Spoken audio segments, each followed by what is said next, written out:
Assalamualaikum warahmatullahi wabarakatuh. Saya Fitriani, mahasiswi STIMIK Handayan Makassar. Di sini saya akan menjelaskan bagaimana itu model inkremental dalam rekayasa perangkat lunak. Untuk lebih jelasnya, mari kita simak penjelasan berikut. Di sini saya akan menjelaskan yaitu pertama, penjelasan model, kedua, tahapan inkremental,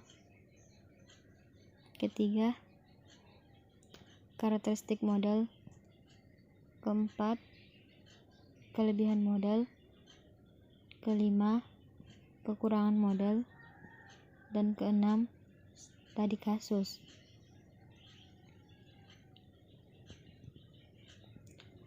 Apa itu model inkremental?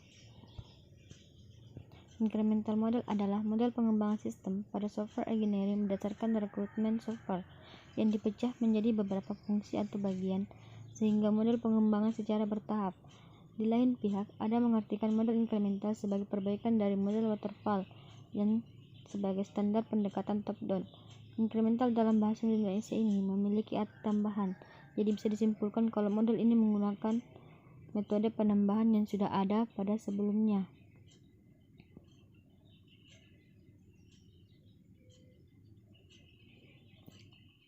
Tahapan model inkremental bisa kita lihat gambar pada berikut, yang dimana tahapan model inkremental ini memiliki 3 tahap relasi, yang dimana ada relasi pertama, relasi kedua, relasi ketiga, dan menuju ke relasi N.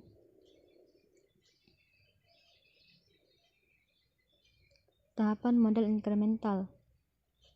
Rekrutmen, proses penentuan kebutuhan atau analisis kebutuhan.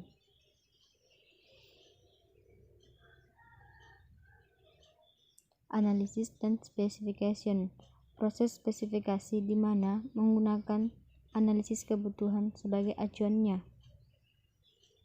Arsitektur desain, perencanaan software yang terbuka agar dapat diterapkan sistem pembangunan perbagian pada tahap selanjutnya.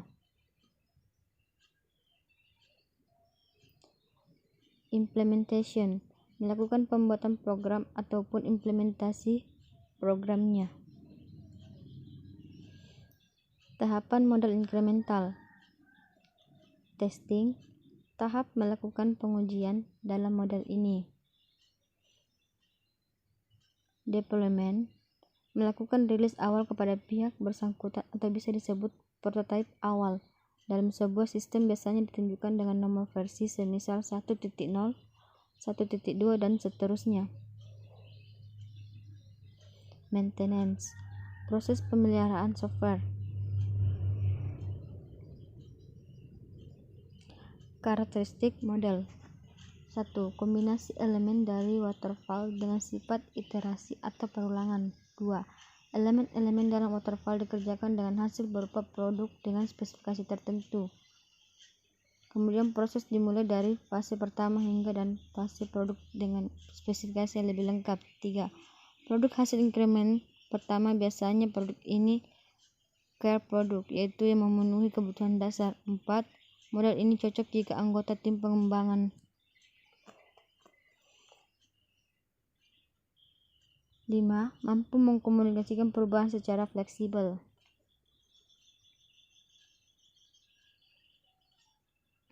6. Produk yang dihasilkan pada inkremen pertama bukanlah prototipe, tapi produk yang sudah bisa berfungsi dengan spesifikasi dasar. 7.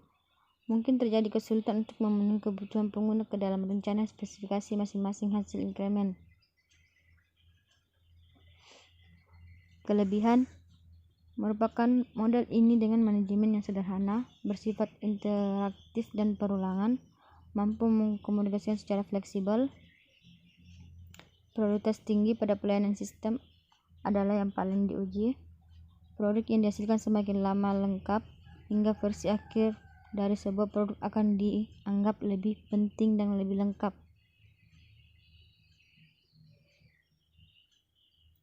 Model ini cocok jumlah anggota tim pengembangan atau pembangunan software terbatas. Pelanggan dapat memakai inkremen yang pertama sebagai bentuk prototipe dan mendapatkan pengalaman yang dapat menginformasikan persyaratan untuk inkremen sistem berikutnya.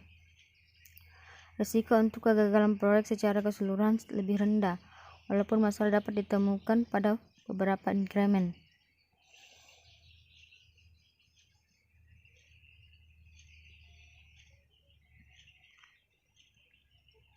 Kekurangan, inkremen harus relatif lebih kecil, tidak lebih dari 20.000 baris kode, dan setiap inkremen harus menyediakan sebagai fungsional sistem. Adanya kesulitan untuk memetakan persyaratan pelanggan pada inkremen dengan ukuran yang besar. Butuh waktu yang relatif lebih lama menghasilkan produk yang lengkap. Kemungkinan tiap bagian tidak dapat diintegrasikan. Harus open arsitektur. Bisa kita lihat pada studi kasus berikut yang ada pada PT Matahari Amat Indah atau PT MAI yang sudah bisa melakukan pengiriman barang antar kecamatan dalam satu kabupaten. Inkremen pertama, pengembangan memberikan sistem minimal, yaitu bisa menerima paket, menentukan tujuan, dan sebagainya. Inkremen kedua, pengembangan memberikan sistem lanjutan di mana sistem sudah terkoneksi antar beberapa cabang dan bisa menentukan estimasi paket tiba. Inkremen ketiga, pengembangan memberikan aplikasi mobile, pengembangan dari tahap sebelumnya,